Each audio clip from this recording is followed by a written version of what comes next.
This is DVBCU, the voice of Christian unity. Kini ang tingog sa Kristohanong panaghiusa. The station that cares for the whole body of Christ. Ang istasyong nagpakabana sa kinatibuk-ang lawas ni Kristo. Tune in for many informative biblical teachings from Genesis to Revelation and Christian music, classical and contemporary. Pamidaw sa daghang mga pagtulunan giskan sa Genesis hangtod Apokalipsis ug mga Kristohanong mga awit karaan ug bagong alawiton. The Lord's Prayer in John 17 is its inspiration of this station. Ang pag-ampo sa Ginoo sa Juan 17 maoy inspirasyon ni ining istasyon. Shalom and God bless us all.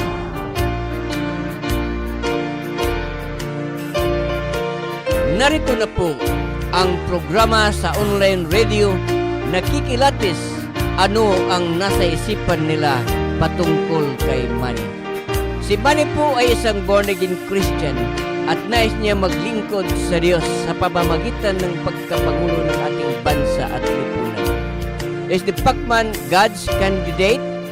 Si Manny po ba ay kandidato ng Diyos? Si Pacquiao ba ang kandidatuhan Diyos? Itong programa po ay para sa mga nagsasabi na sila ay anak ng Diyos o born again, na naniniwala na ang Biblia lamang po ang tanging haligi ng katotohanan. Bilang mga anak ng Diyos, ano po ba ang ating tungkulin sa bayan at lipunan? Ahayaan po ba natin na ang sanlibutan ito ay patuloy na rindahan ng dyablo? Sabi ng Biblia sa 1 Juan Kapitulo 3, versikulo 8, ang gumagawa ng kasalanan ay sa dyablo, sapagkat ang dyablo ay nagkakasala na buhat pa sa pasimula.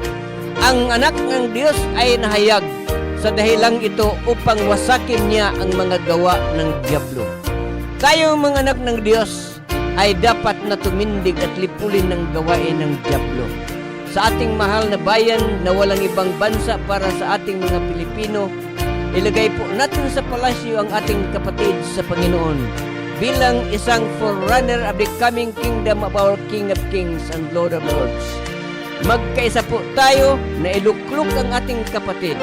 Sabi doon sa Proverbs chapter 29 verse 2, when the righteous are in authority, the people rejoice. But when the wicked beareth rule, the people mourn. Si Pablo nagsasabi, of course, in Galatians chapter 6 verse 10 from the NIV, therefore, as we have opportunity, let us do good to all people, especially to those who belong to the family of believers. Hello po! Ngayong hapon, narito naman po ang ating programang kikilatis sa ating pong mahal na ating pong pambansang kamao. Of course, today, I am thankful for our guest, Reverend Jonathan Montes and Reverend Eliordo Gantalao. Pastor Ordi, of course, is straight from the United States of America. Jonathan Montes is from Las Piñas City, Philippines. And of course, I am here in Miglianilla, Cebu, welcoming you to our, I could say, controversial candidate, an issue regarding the Pacman. Is the Pacman God's candidate? And of course, our discussion for today is actually there are questions that I will be giving to our sa ating pong mga bisita ngayon at we will have to share, of course, the question and we will have to answer it. We will try our best to speak in Tagalog. Kahit ako, hindi naman tayo sanay ng Tagalog dahil Cebuano na tayo. Although, waray din ako. Pero, pag Tagalog, parang nahirapan tayo. So, I will try my best. Okay. Mayong hapon, Pastor Jonathan. Maayong hapon, magandang umaga, Ngayong hapon hapon. pala, oo. Pastor Hapon Ordi. sa inyong Okay. So, welcome sa ating pong programa ngayon. This will be, we are live on FB, and I will be uploading this later on in YouTube, so that of course we will have a range of listeners throughout the Philippines. Okay, so ipakikilala ko po ang ating mga speaker ngayon. Of course, Pastor Jonathan Montes, nabasa na ninyo siguro sa ating poster doon na isa po siyang pastor doon sa Parañaque City. And of course, he's a product of Maranatha Bible College and Asian Theological Seminary. And Pastor Leonardo Gantalaw actually is my teacher in Calbayog City. That was circa 80s. 1980s, 1981 to 1983. And right now, malayo na siya sa atin. Although of course, because of this technology that we are connected as if he is just in Calbayog. His, ano ang lugar ni mo, Pastor Jan? Pastor Orde? Saan kayo? Sakan kami sa Murrieta City, sa Southern California. Silingan namin ni Juan, uncle ni Pastor Jong, si Levi Montes. Okay, so straight from California. San Diego, ha? USA, San Diego. Yeah. Okay, so umpisahan na po natin dahil yung oras natin ay hindi natin mapigilan. Ang mga katanungan natin ngayon na dapat natin ay mapakinggan. Sabi pa sa ating introduction ay paano natin malalaman o ano ang nalalaman nila patungkol kay money. But before that, dahil ito para sa akin ay unang-una ko itinatanong kasi I think 3 times na or 3 times already na tinanong ko yung mga ating mga guest natin sa programang ito. Iba-iba yung kanilang sagot. So pakinggan po natin yung kanilang sagot ngayon na ang tanong po ay bakit daw tayo mga Kristiyano ay sasali sa politika na itong politika ay marumi? Ano po sa tingin ninyo, Pastor, ay ang unahin ko muna siguro si Pastor Orde dahil senior siya kay Pastor Jonathan. Ano masasabi mo, Pastor? What can you say about this issue regarding Christians who is in politics that according to some na hindi daw tayo dapat sumausaw sa politika kasi marumi ito. Anong masasabi mo sa mga Kristiyanos? Dapat ba tayong sumali sa politika? At hindi lang sumali na bumuto pero maging kandidato sama or tulad ni Manny Pacquiao at iba pa na mga Christian o mga born again Christian. Ano po yung masasabi mo, Pastor Orde?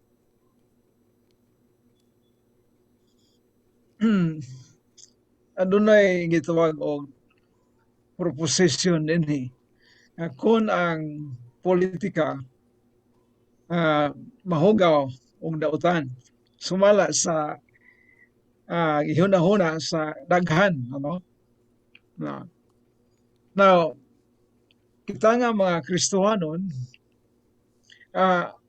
angay ba kita nga mo sausaw sumala sa pulong yung gigamit. Angay ba kita mo participate na ini? Nabahin ang gitawag mga tao. Duha ka tubag nga dili kita angay nga mo appeal na ini.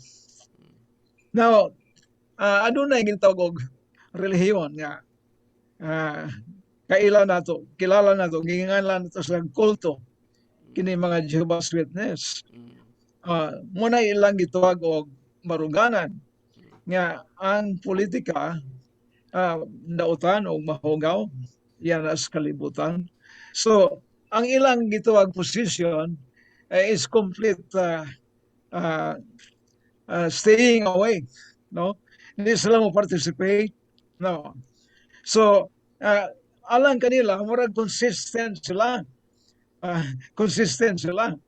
Karon kining uban nga dili mga saksi ni Jehova, mga nag-angkon nga mga born again, nga moingon sila nga mahugaw ang politika. Okay? Dautan ang politika. Pero ang pangutana, wala ba sila gingan ng participation? Moboto man sila, ato pa nila. Oh. So adunay gito inconsistency din Now, kung kita pananglitan, kung kita ingon nga church, nahibaluta sa atong misyon dinhi sa kalibutan. We are the salt and light. Ingon pa ni Jesus, you are the salt of the earth. Now, if the salt loses its saltiness, savor, then it is good for nothing. Maayo pa nga ikon ini, ilabay na lang, tunog-tunuban. O sa kunahuna, nagduna ko nga, ingon niya ang nahitabo sa kadaghanan nato. Kita asin sa yuta, pero nawadaan taog kaasin. So, mas maayo ng tanga ilabay o tamak-tamakan. Gawas pa niya ng metaphor, ano na pa usa metaphor nga nag-describe sa atong mission. We are the light of the world. Let your light so shine before men that they may see your good work and glorify your Father which is in heaven. Okay? So, in other words, ang Christian, if we are true Christians, we are the true members of anti-corruption, what do you call that? Commission. Anti-corruption commission. Kung kita tinuod nga gitawag Kristohanon. O niya, muna niya nga, kung nahibalo kita, nagkayusa kita, niya nang mga pangunahon nga doon tayo mission. Ingon nga gitawag og salt and light.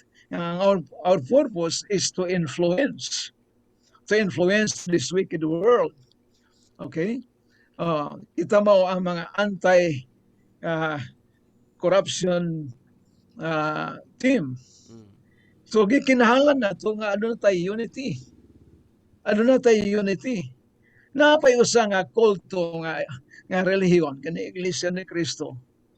Consistent sila gihapon sa ilang baruganan. Kung naghuna-huna sila nga kinahanglan nga maka-influence sila sa atong society nga gitawag og dautan, ano na sila gitawag og complete unity, consistent sila. Pero kita hinuon nga nag-angkon nga mga born again, natas kamatuoran, mura og wala tayo unity. Wa ta makasure kung ano sa atong mission.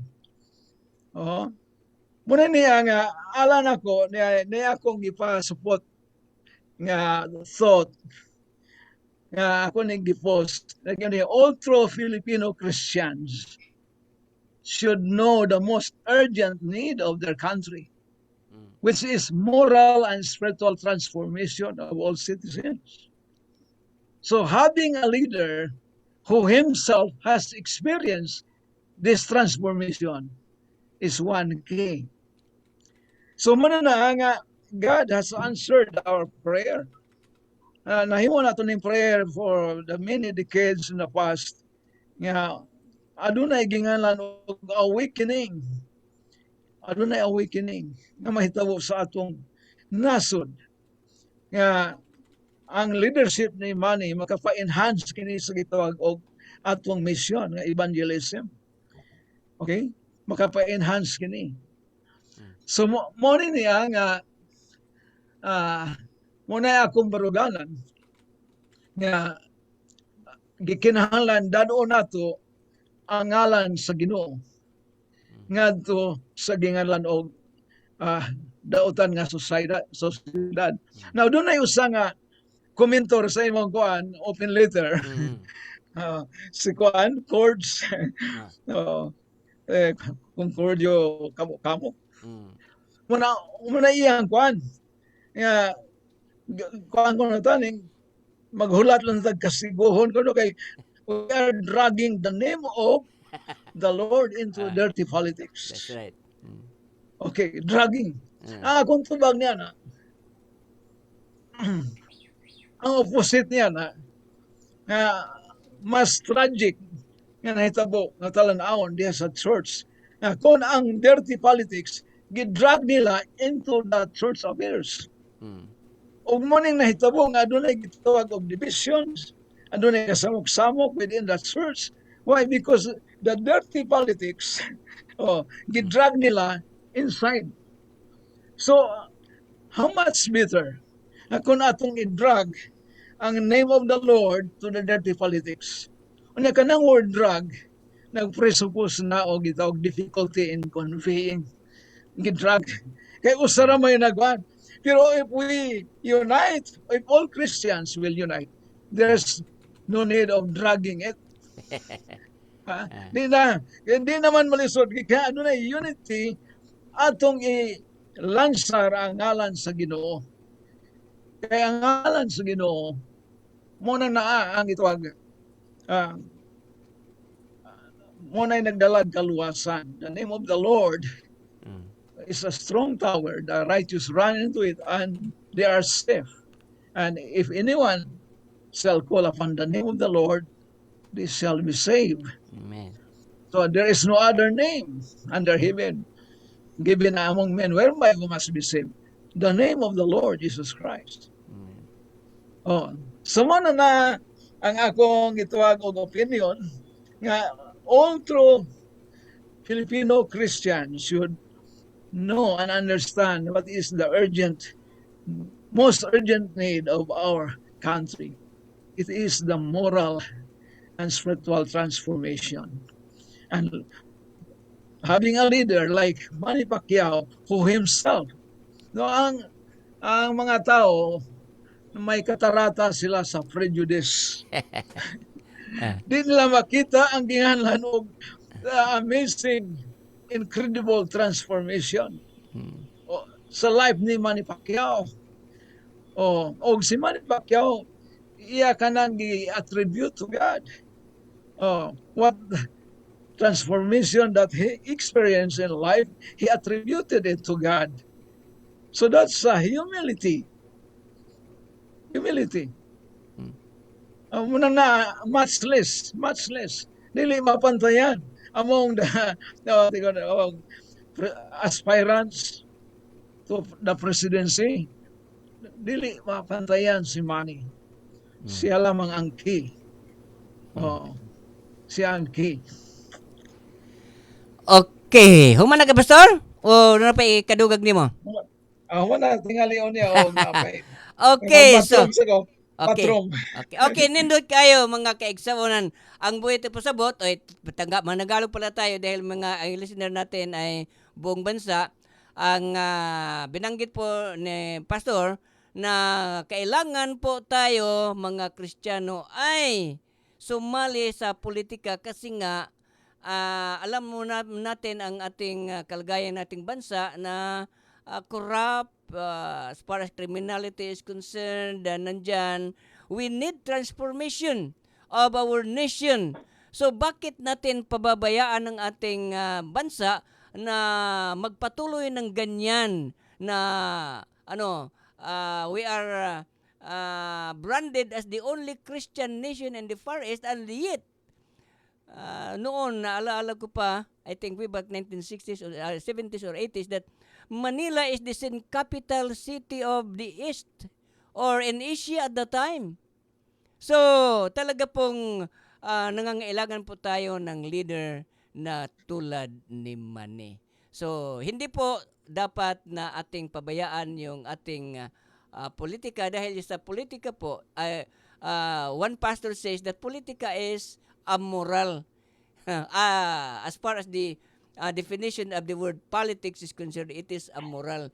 Nagiging masama lang man po ang politics kung yung mga politika mismo ay gumagawa ng halimbawa, I think 1 week ago nakarinig ako ng isang vice mayoral candidate somewhere in Manila na binaril.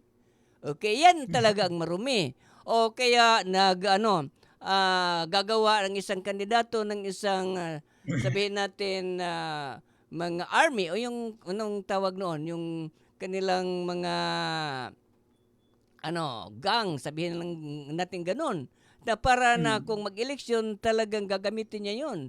Na pilitin yung mga butante na bumoto sa kanya at kung hindi, papatayin nila yung ganun.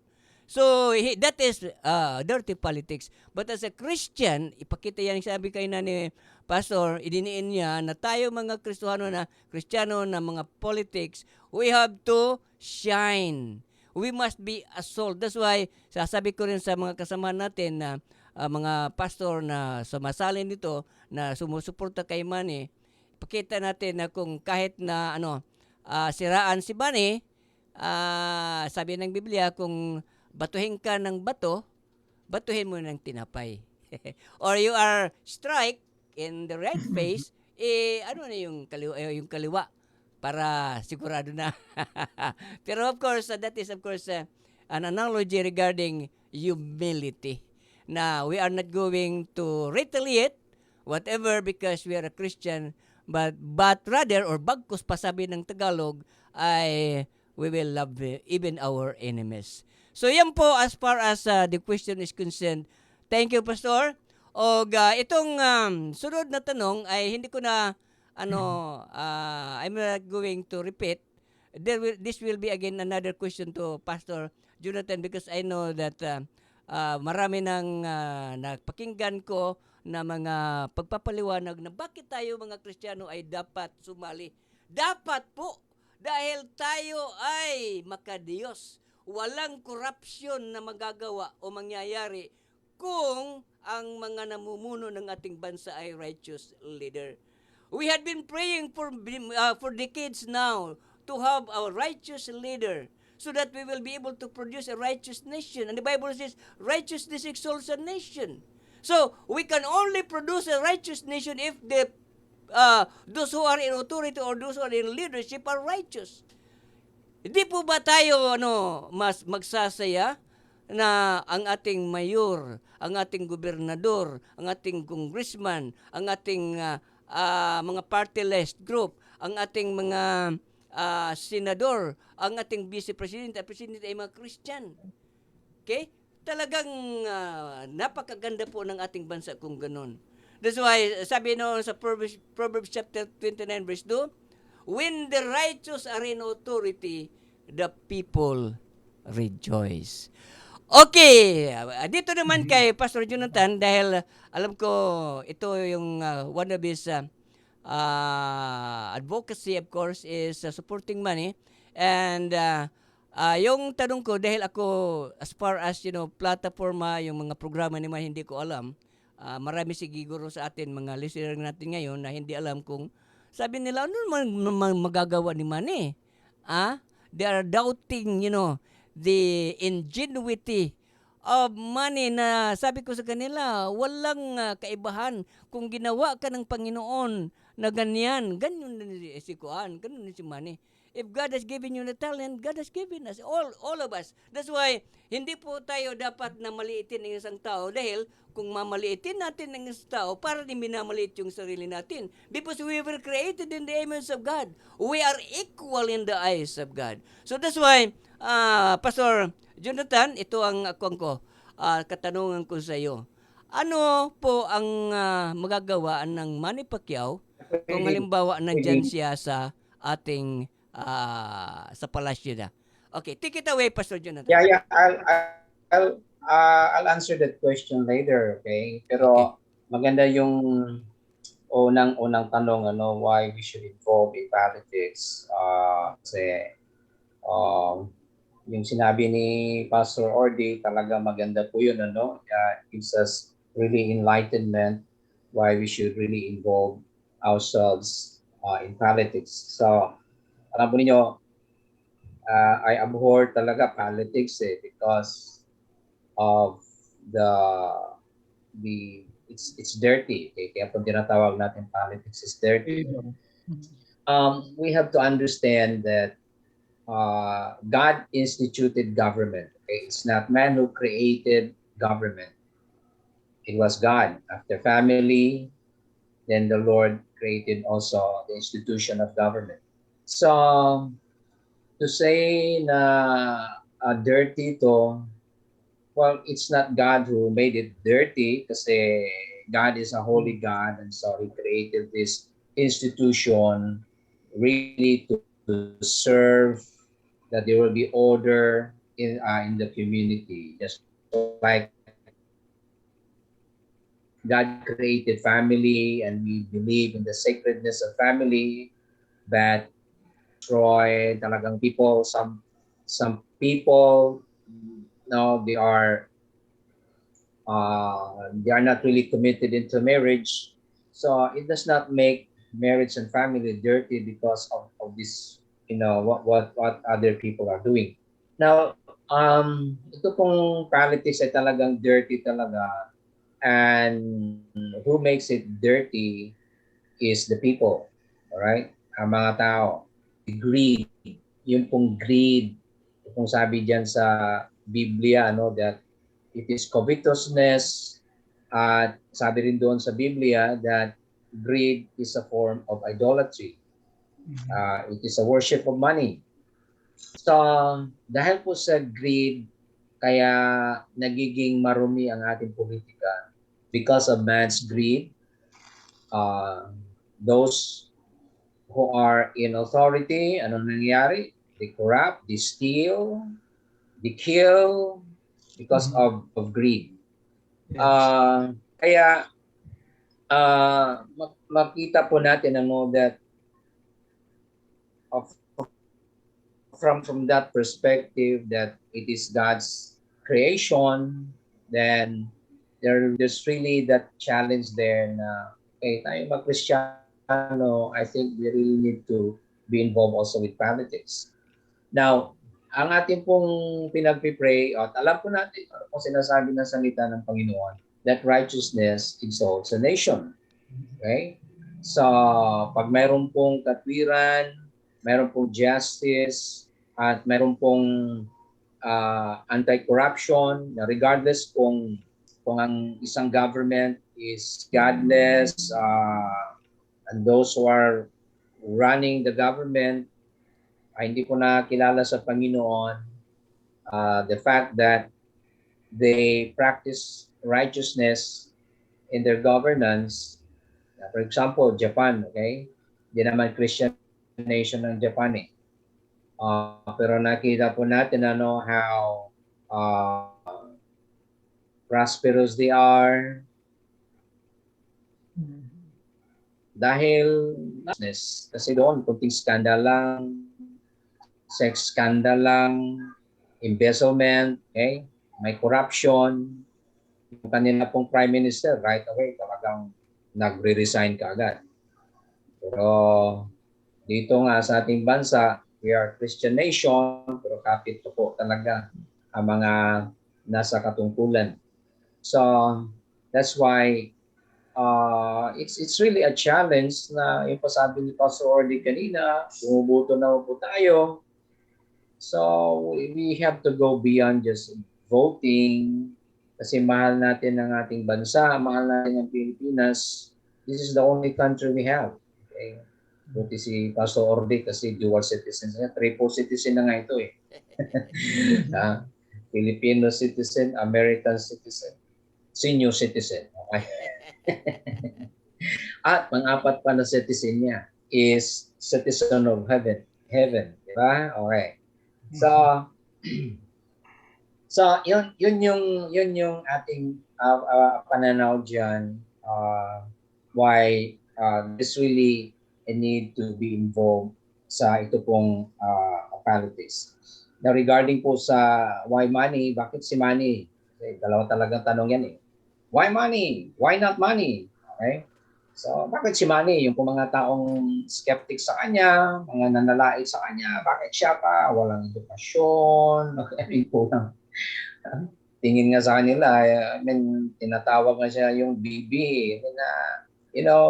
Very below the belt na mga panlalait sa kanya. Of course, nakikita mo how he responds to this to this, yung mga criticism sa kanya, how they smear his character. Kaya why Manny? Bakit si Manny? Si Manny galing sa mahirap, nakita po niya yung kahirapan talaga. Mayroon po siyang experience of what poverty is. Sa kanyang buhay, nakaranas siyang matulog sa kalye.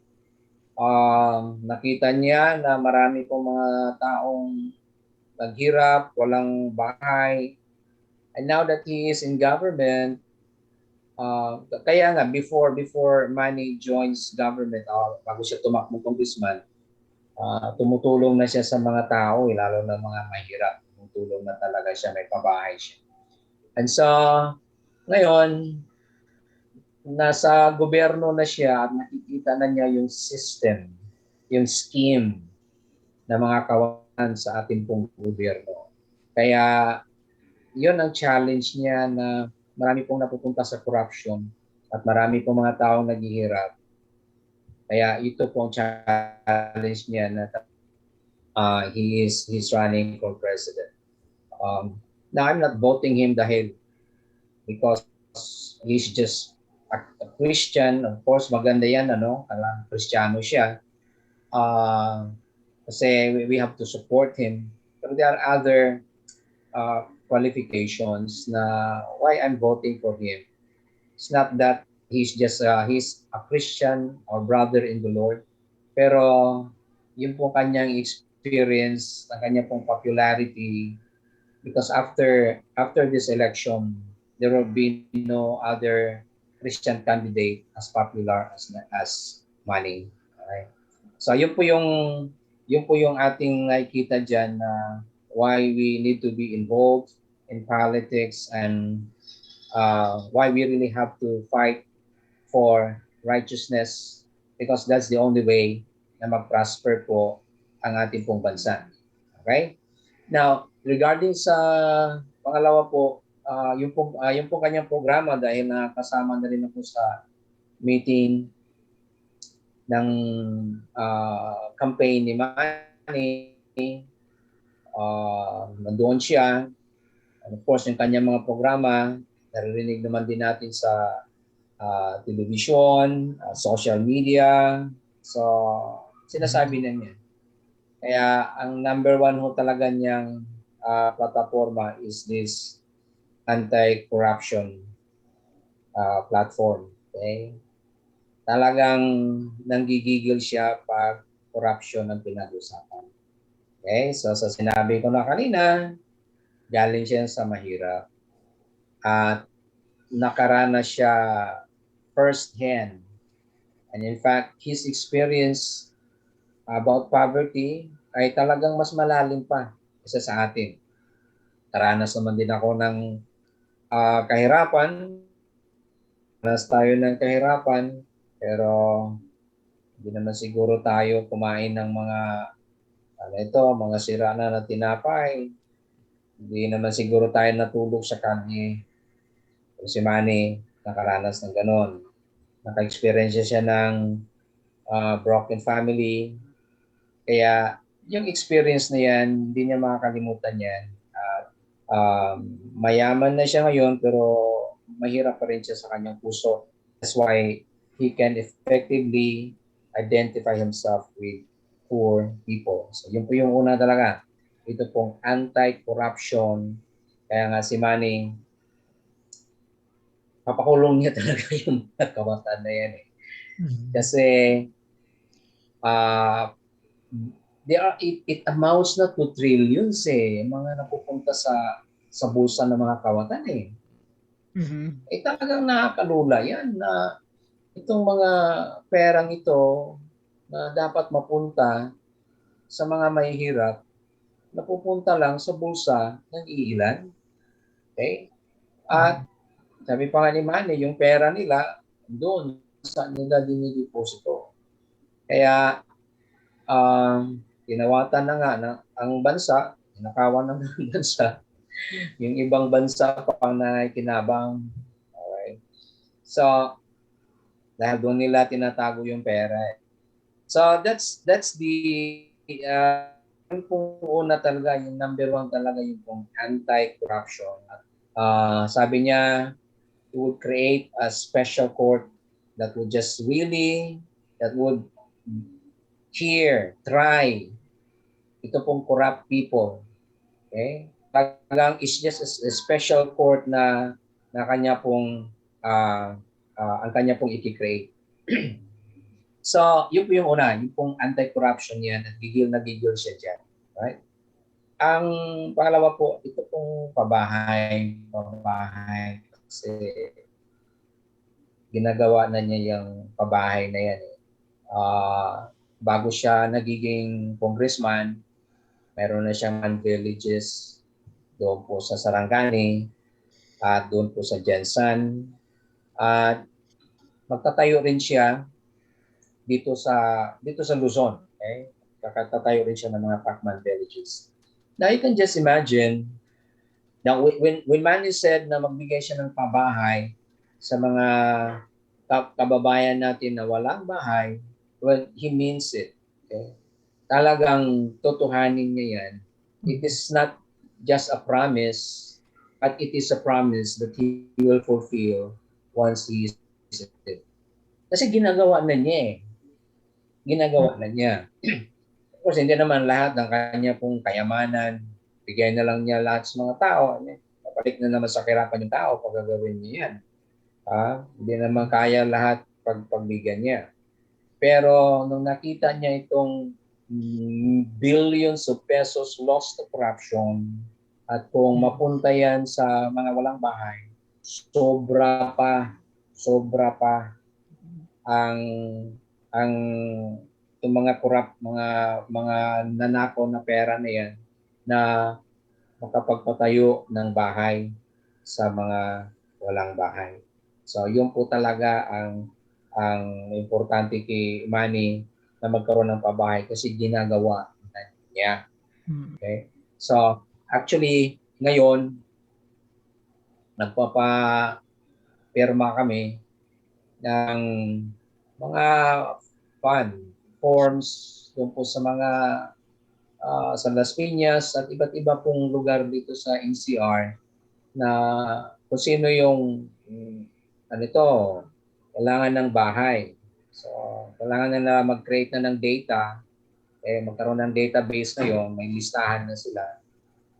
Once na manalo si Manny, so yun po talaga ang kanya pong heart na yung mga walang bahay, magkakaroon sila ng bahay. Ang tanong ngayon, paano kayang gawin niya yan? Millions kaya yan. Millions yan. Ito lang sa Maynila, there are, I think, 3 million squatters. Okay? Dito sa Maynila, 3 million squatter. Paano mong patayuan ng bahay? So, sabi ni Manny, di ba niyo alam na meron tayong thousands of hectares idle land dito sa Manila? Okay? So, bakit naman din natin i-utilize yan para magkaroon ng bahay? At hindi lang po yan. Alam po nyo, mayroon po siyang high-rise condominium na itatayo ko niya para magkaroon mo talaga ng bahay, lalo na yung mga nasa squatter areas. So yun po ang kanya pong programa, karoon po ng bahay sa mga walang bahay. Kasama na ako doon. No? Praise God. Okay, yan. Of course, trabaho. Ito pong trabaho na sinasabi ni Manny, Manny has a lot of billionaire friends. Tandaan po natin yan. Marami pong bilyonaryong kaibigan si Manny. Jack Ma is one of the investors. Pumunta po rito pag manalo po si Manny. And marami pong umahanga kay Manny na kahit po yung mga leaders all over the world, iniimbita po si Manny. Ganun po ang kanilang pagrespeto. And they have pledged na kung manalo si Manny, they would help the country. Okay? So, makita po ninyo na though nilalait nila si Manny, and of course Manny has the luxury of language, he doesn't have the mastery of language, right? taon kay pobre naman tao na niya English po ng ilang language dito sa ilang balay. He grew up with that language, expressing himself clearly in Tagalog and in English. He understands, okay? Pero hindi niya gaano ma-express fluently, pero clear naman yung kanya pong ibig sabihin.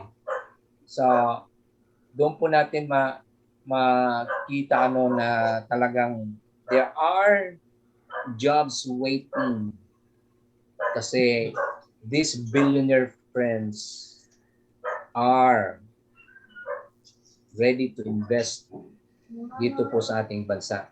Okay? So mayroon pong programa dyan si Manny, pero ewan ko kung sabihin ko ba ito, baka marinig ito kabila at talagang ikukuhan din nila, gagayahin nila. Alam mo namang ang politika, kopyahan din yan eh.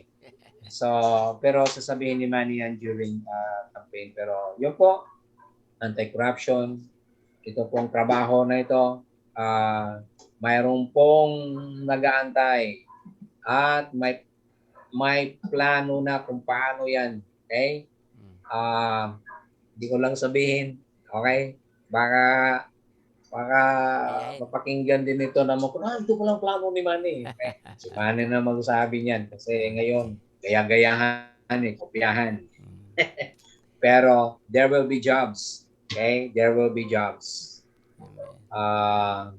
At saka ito pong corporate tax, napakamahal po ng corporate tax natin, and that's one of the reasons investors are shying away from our country. Ayaw po nilang mamuhunan sa ating bansa. Napakataas po ng ating pong tax dito. And once Manny is elected, babaan po niya yung corporate tax na yan. Okay? Nangyari na rin yan eh. Alam kong marami sa atin, mga Trump tayo, na binaba yung corporate tax. It created jobs. Tama po ba? Yun din ang gagawin ni Manny. Alright, so mamaya marami pa tayong i-share. Okay, talaga pong Pastor, nakaka-excite itong mga programa ni Manny na kahit talagang minamaliit siya. Sabi na yung narinig ko, paano yan gagawin ni Manny? Magawa siya ng mga pabahay na bahay is milyon eh. Okay. Sinasabi ko din sa kanila, sabi ko doon nga sa, I think it is in Pakistan, na walang tao doon na walang bahay. Paano nila ginawa? Yan sasabi nila mga condominium type. I think 40 square meters bawat isa sa kanila ay may bahay. Wala talaga doon kanang kuan. Lahat may bahay. I think Pakistan and even other countries gaganawa yan. At magagawa yan kasi ang pira na dapat, okay, that is of course for the service of the people, ay mapupunta doon. Bakit hindi magawa-gawa yan sa mga politiko natin ever since? Kasi nga, sabi pa ni Brother Eddie, na ang budget, 40% ay nakaw. 60% lamang po ang nagagamit sa services ng ating maintenance sa government natin. Yung 40% ay nasa mga bulsa ng malalalim, hindi makuha kahit na kinakasuhan. Bakit hindi sila hindi sila mabilanggo? Kasi nga nasa upuan sila. They have the power. That's why talagang nakakalungkot po sa ating mga Pilipino. Alam natin 'yan. Alam natin 'yan. Oo. Alam natin 'yan. Alam niyo, ang ating pong budget sa yearly budget sa ating pong gobyerno is nasa 5 trillion. Pero ang income lang po natin is 3 trillion. And the primary source of our income galing po sa tax. And you can just imagine, saan mo kunin yung 2 trillion difference na yan? Kukunin po nila yan, ipapangutang po nila yan. Okay? Ipapangutang po nila yan. So, yung 3 trillion na yan, na income, mapupunta pa, 40% talaga napupunta po sa corruption. So, makita po ninyo na talagang almost 1 trillion din yung pong or more than that, yung pong napupunta sa corruption. If it's 3 trillion, then just imagine yung 40% will go to corruption. So, 1.2 trillion ang napupunta sa corruption. Okay? So, makita po niya yung trillion na yan, makakagawa na talaga ng kabahayan. Money, simple man lang ang sabi niya, paano tayong gumastos ng malaki? Ito yung budget natin. Okay? Tapos, ang budget natin sa isang taon, for example, 100,000, tapos ang income natin, 50,000 lang, may kalokohan yan. Mababaon tayo sa utang yan. Pero, ang nakakalungkot dyan, ang government po natin, meron tayong tinatawag na GOCCs, Government-Owned and Controlled Companies. 100 yan. Okay? Na ito po mga GOCCs na ito, mga water utilities, iba pa, ang purpose talaga nito na magnegosyo, ang gobyerno nagnegosyo para pangdagdag sa ating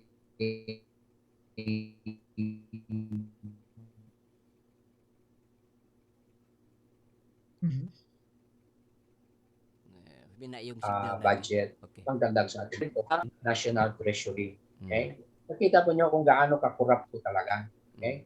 Ang corruption po talaga. Kaya, ang source of income is just, ito lang, itong taxes po natin.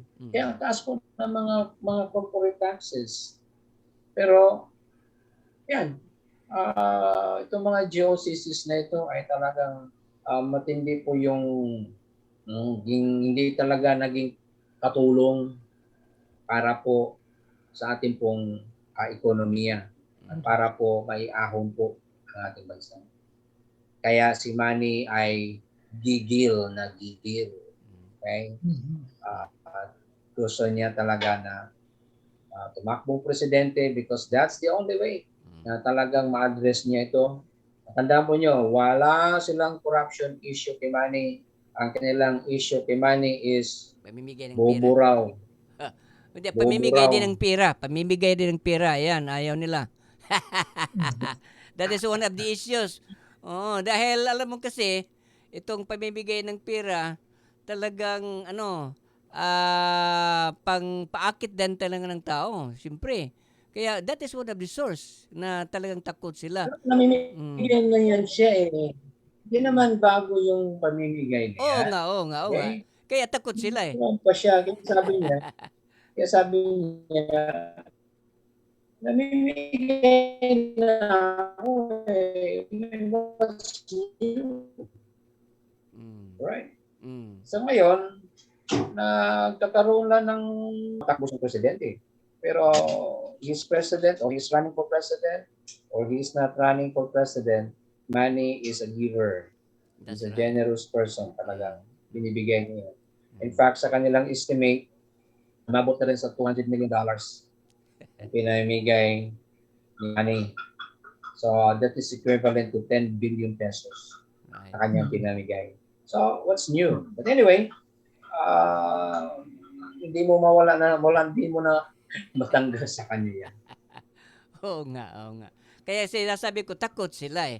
Dahil talaga yung tao, of course, as far as the needs of a person, kung ikaw ay gagamitin na makatulong ka sa kanya, of course, 100% ang kanyang sympathy ay nasa kanya. Kaya sinisiraan sila masyado. So, yan talaga mga kaibigan, ang one of the issues that Manny will do if he will be a president of our republic na hindi ito magawa-gawa. Alam mo, itong kuan din ni Manny, yung platforma ni Manny, ay hindi na yan bago. Alam na natin yan, maraming na, yung mga politika, kahit si Digong, ganyan din yung kanyang kuan eh. Pero nagawa ba niya? Masugpo talaga yung corruption? Wala eh. Sorry to say this, but this is the truth. Dahil, bakit? Mayroon pa rin doon, kailang hindi lang kahit lang ngayon yung Parmali, di ba? Pastor, yung Parmali, sabihin natin, skandal. Tinatago lang yan, pero talagang may katotohanan yan. Okay? Dahil yan ang as far as my proposition is concerned, na if there are allegedly, quote unquote accusation, hindi malayo na may katotohanan. There is a probable on that. Only that because hindi mapatunayan kasi nga nandyan sila sa gobyerno, yung may mga clout sila doon, yung mga kuha nila, hindi na mapapatunayan. Bakit nga? Dahil sila ay nasa puder. Pero kung wala na sila sa puder, talagang hahabulin. Kung halimbawa si Manny na nandyan, 100% I believe it nga magagawa niya yun dahil he is after justice. That is, of course, the nature of God. God is just. And anyone who follows God, who follows the Lord, will be just.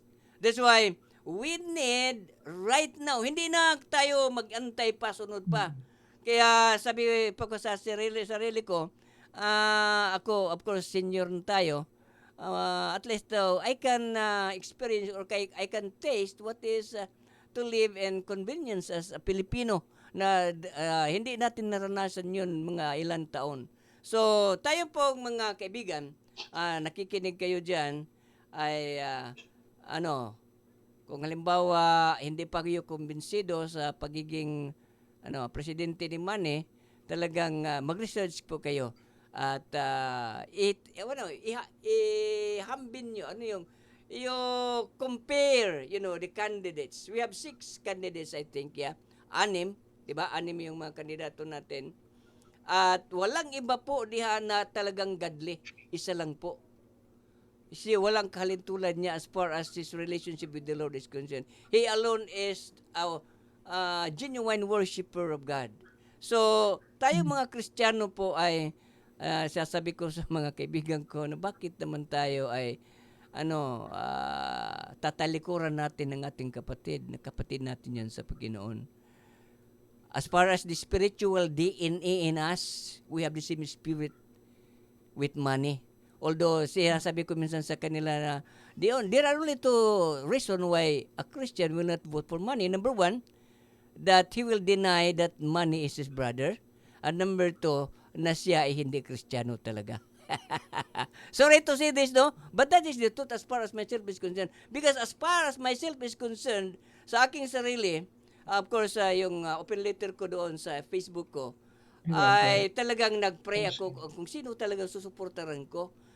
Of course, as si Christian, yan ang sagot sa akin ng Panginoon. And sabi ko sa mga pastor na kasama ako ng mga kaibigan ko, manalangin na kayo. And the Holy Spirit will not lead you to support another candidate. There is only one as a Christian na ating suportan, si Manny lang po. Dahil walang iba na ating dapat na ilagay doon sa ating sa pamumunuan ng ating bansa. Okay, so isa pa siguro yung katanungan ko, Pastor. At siguro ito na ang katapusan natin because our time is, of course, lilimit lang natin at least kung lampas tayo ng 1 hour, at least 10 to 15 minutes, hindi na tayo abot ng 3 oras. May siguro 2 oras lang, okay na. Okay. At ito ang sunod na tanong ko. Ano naman po ang dapat nating gawin para ang ating bayan ay hindi magpatuloy sa kahirapan ng natinatamasa natin ngayon? Mababago ba ang ating bansa sa pamamagitan ng panalangin? Okay, Pastor Ordy, yan po ang tanong. Okay, ano ang kuan natin? This is now our yung pinag-usapan natin ay tungkol kay Manny.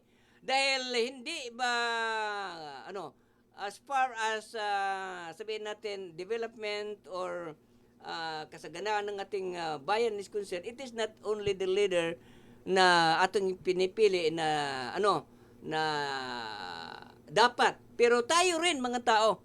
There is of course symbiotic relation between that because only one will do, din hindi natin dapat. So ang tanong is tayo, Pastor, ano ang imisasabi mo diyan, Pastor Orde? Okay? Ano ang magawa natin? Sa atin. Tayo naman. Dahil kanina kay Manny, yan narinig natin as far as Manny is concerned. As Christians. As Christians, ano ang gagawa natin? mm,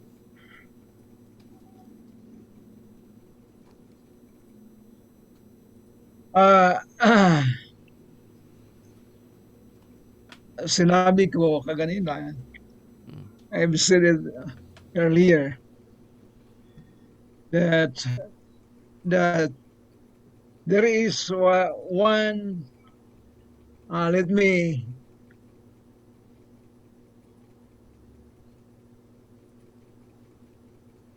hold on.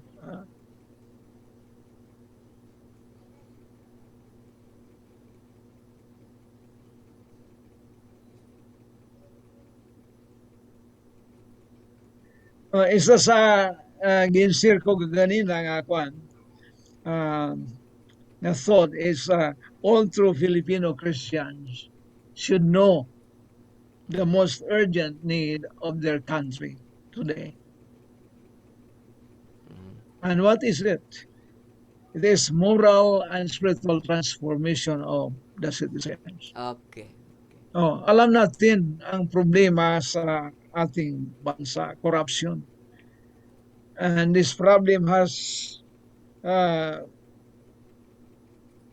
been going on many years, no? At it becomes deeper and deeper. Katulad ng isang cart o karwahe. Mudaan sa gitawag og unconcrete na road. Panahon sa gitawag tag-ulan, ang may tiagi niya kining gitawag og rut sa English, RUT. It leaves behind a rut. And then kung ito'y pabalik-balik, if the wagon will repeatedly pass that way over and over again, then the result is that the rut will become deeper and deeper and deeper until such a time that the driver of the wagon could not anymore manage to change the course. Pero nalibing kasi. So yan ang tinatawag na picture sa problem sa ating bansa. Nagkalalim ang itawag rut of corruption, moral corruption. Why? Because the same wagon is passing the same way over and over again. Okay? So there should be a change of course. The course must be changed. And now is the time. I should say that this coming election, is unprecedented. It's very unique. Number one, because the one aspirant, Manny Pacquiao, is the most despised people. Most despised because of his being unlearned. But in the sight of God and in the sight of true Christians who have the mind of Christ, he is the most learned. Okay? He is the most learned. Manny Pacquiao has something to give to the people that other aspirants cannot give. Okay? Manny has inspired the Filipino people. Ang iyang life is inspirational and educational. It brings hope to the poor people. So, kung panoorin ang life story ni Manny, ma-inspire talaga ang mga tao. Kaya siya, usa nga tao from the poorest of the poor. But God has made an amazing transformation of his life.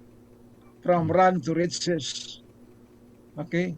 Mm. From being slave to sin, to Satan, to evil vices, to being a slave or servant of our Lord Jesus Christ.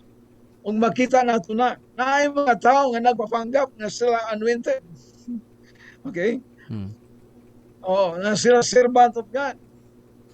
Pero dili nato makita ang gitawag og ebidensya. Pero sa kinabuhi ni Manny Pacquiao, makita nato ang gitawag og evidence, ang iyang humility. So inspirational ang aton mga the youth of the land, our children, they need inspiration. Sabi ni Jose Rizal nga, the youth of today is the hope of tomorrow. How can they become a hope of tomorrow? How can they become pillars of our society tomorrow when they are morally corrupt? Mm. Okay? So iyan ang kuan, as Christians we should know that the most urgent need of our country, our nation, Mm. is spiritual and moral transformation. Amen. And si Manny, ang iyang life is what do you call that? Actual exhibit, actual paragon, Mm. paragon of transformation. So, ano ang dapat gawin sa mga Christians? Dapat natin magkakaisa. Amen. Yes. Magkakaisa mga Christians. Mm. So yun lang ang may sabi ko. Okay, salamat Pastor. Talagang pong tayo ay mayroon katungkulan on we have a responsibility of this government that we have which is corrupt. Again, Pastor has given us what we call an analogy of what our government is. Parang sasabi natin na corruption is actually a cycle in our government. It is just going around. May sasabi dito sa amin sa Bohol, okay? Dito, kanang politikas, kanang politika. The definition of politics here in Bohol is politikas. Politikas. Kinsay nakalingkod, manikas. Kinsay maningkod. That is become a cycle, it becomes a tradition. And that is why hindi tayo umuunlad kahit sabihin pa natin we have so many abroads, as far as the income of the country is concerned is trillions actually, pero bakit hindi tayo umunlad? Kasi nga nandoon sa mga politikas. So we can only have the cycle cut off or destroyed or broken until a Christian really, because it is what is this? Ano yan? Yung sumpa yan. That is a curse from God. Yes. Kung partulo tayo nagkakasala ay talagang it will multiply. But when one is seated on in a palace, that is a Christian, yung sumpa ng Diyos ay mawawala na yan. That's why prosperity 100% will be experienced by our country. Hallelujah. Para rin tayo nagwawali dito, ha? So, may sabihin ako. Sige.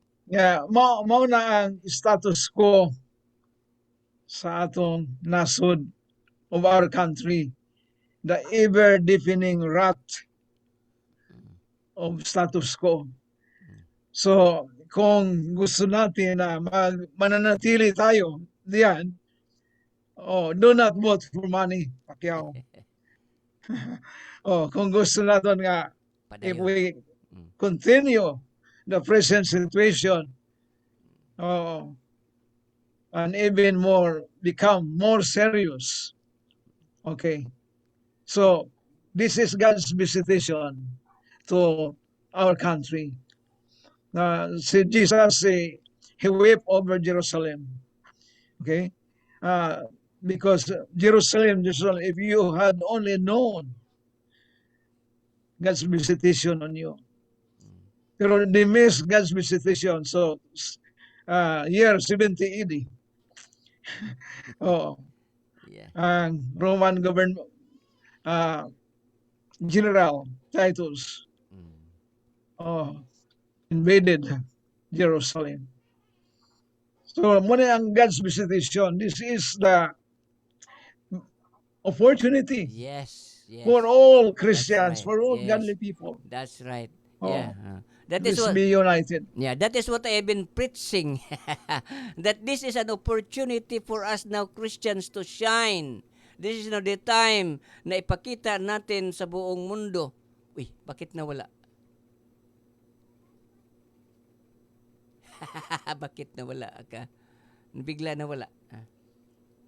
Okay. Okay. Bakit biglang nawala?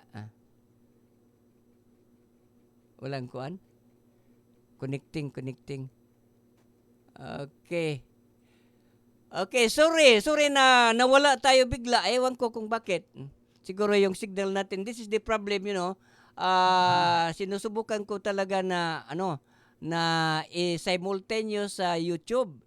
Itong sa Facebook pero hindi pwede dahil our signal here in the Philippines is fluctuating.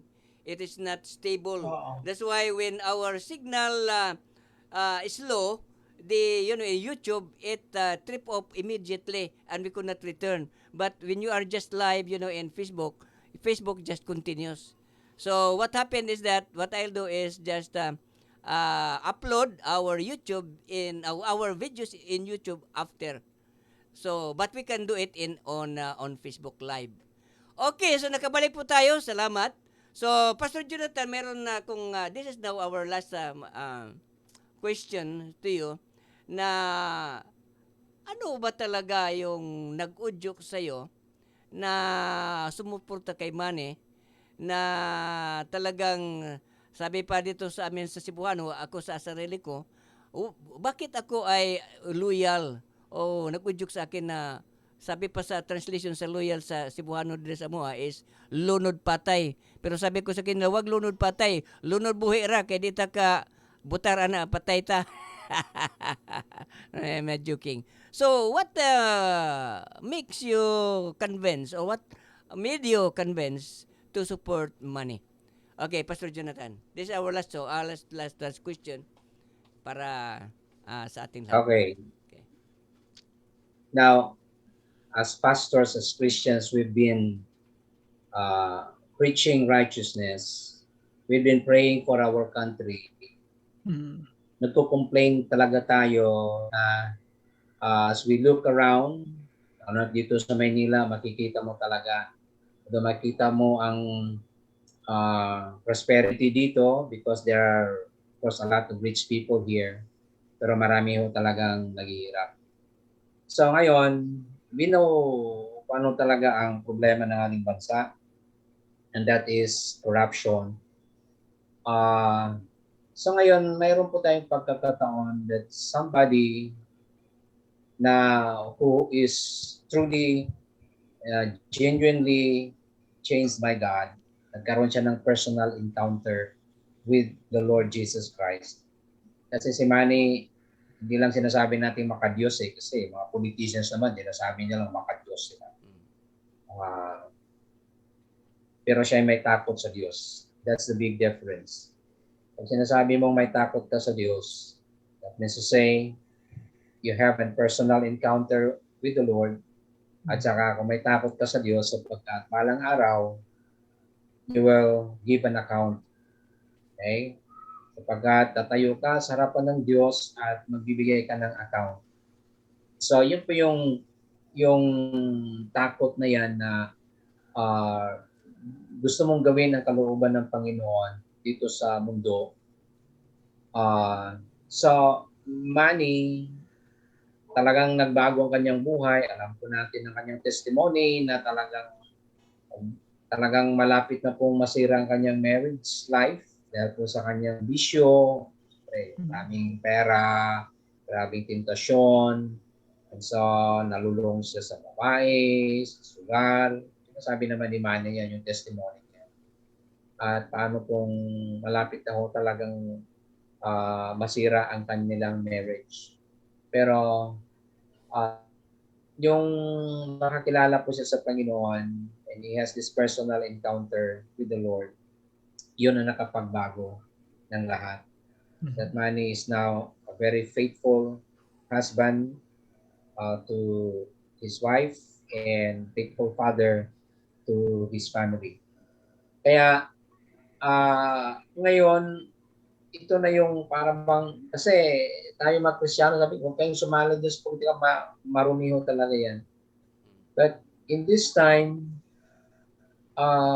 dahil si Manny has nandyan sa kanya qualifications na manalo siya.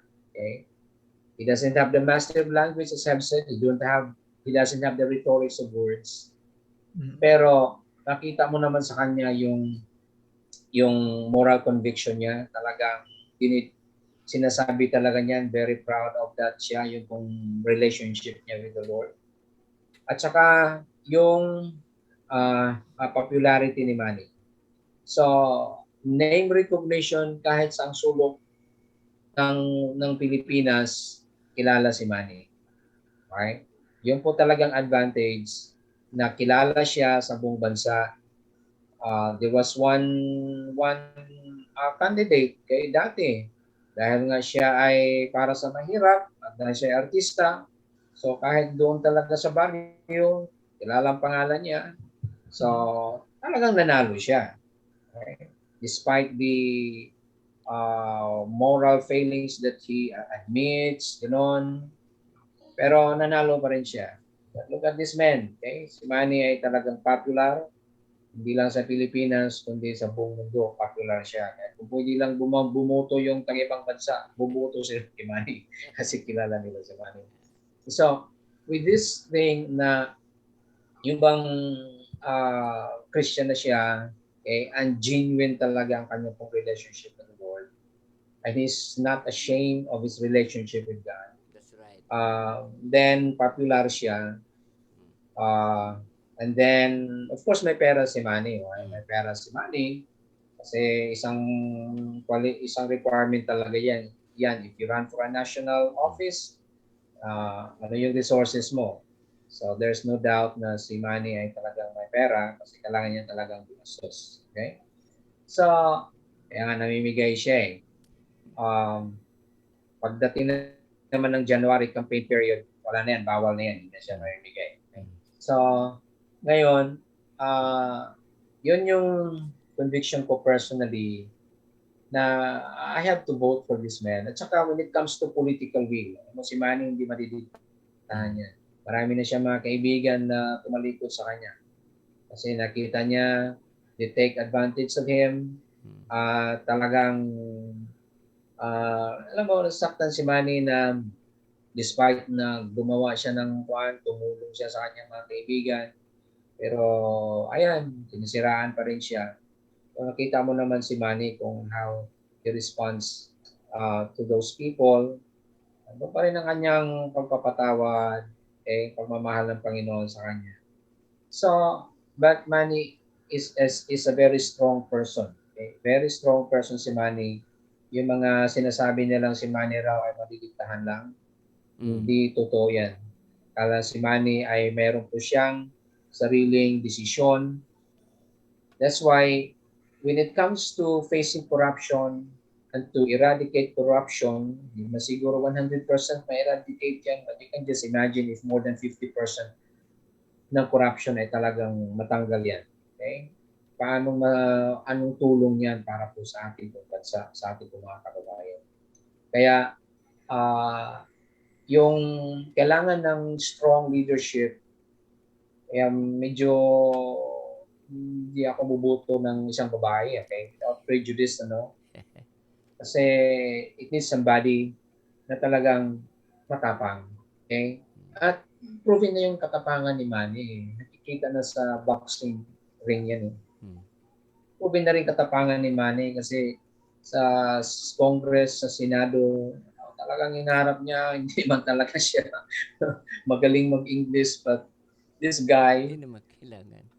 Okay, talagang harapin niya. So, mas effective talaga siya by being an executive. Yes. Kaya, yun po ang yun po ang bagay na why I'm voting for Manny. And Alam ko mga pastors talagang malaking challenge po sa atin ito. But if we love our country, if we love God and we love our country, pag-isipan na po natin na we need this man, okay? Huwag po tayong bumoto ng mga kandidato na hindi makapag-address effectively ng corruption because they are tainted with corruption. Okay? Huwag po tayong mayroon po mga pangako na we know na hindi po nila matutupad yan kasi yung bang moral courage mo, moral conviction mo, importante po talaga yan. Kaya yun po ang nakikita kong yung po mga advantages, mga qualifications why I'm really voting for money and help, tumulong na siya po may luklok sa pwesto. Hirap naman, susunod na presidente, meron namang isang relihiyon nagsasabi, kami nagpanalo sa iyo. Okay? Di ba pwedeng tayo naman ng Christians nagsasabi, imagine, there are 16 million evangelical votes. Wow. Sabihin na lang natin 12 million votes would vote for money. Okay? Ang laking kaibahan mangyayari niyan. That the evangelical Christians would say, alam mo, we were the deciding factor bakit nanalo itong kapatid natin. Dahil nagkaisa tayo na siya po may luklok. Huwag na po natin isipin po natin ating sarili kasi alam mo sa politika talaga, nung suporta ka ng kandidato, talagang makukuha yung uunahin yung sarili, ano bang meron sa akin dyan. Ang ating guidance is love God, love others, love our country, and then love ourselves. Tapos ulit na yung ating sarili. Na ang objective lang talaga na mapanalo natin si Manny, mayroon bang para sa akin yan? Wala na. Wala akong matatanggap yung kay Manny. Punta na lang ako dito sa kabila kasi mayroong silang binibigay. Huwag po na tayong sumali sa ganun pong mga katwiran na marami pong sumali sa politiko dahil sa politika o sumusuporta sa kandidato dahil meron sila natatanggap. Okay? Importante manalo po si Manny. In fact, mga pastors na nanonood ngayon, tandaan po ninyo, may magandang plano si Manny Pacquiao kung manalo siya. May maganda siyang plano sa mga pastors. Okay? Hindi ko lang sabihin, sa sunod na lang, sasabihin ko sa inyo. Maganda ang plano ni Manny sa mga pastors. Para po sa upliftment po ng ating bansa. Kaya mga pastor, kung iniisip nyo, Manny tayo. Amen. Okay. Thank you. God bless you. So, wala na po tayong panahon mga kaibigan. Our time is up. Salamat po, Pastor Jonathan Montes and Pastor Orde. Of course, sabihin ko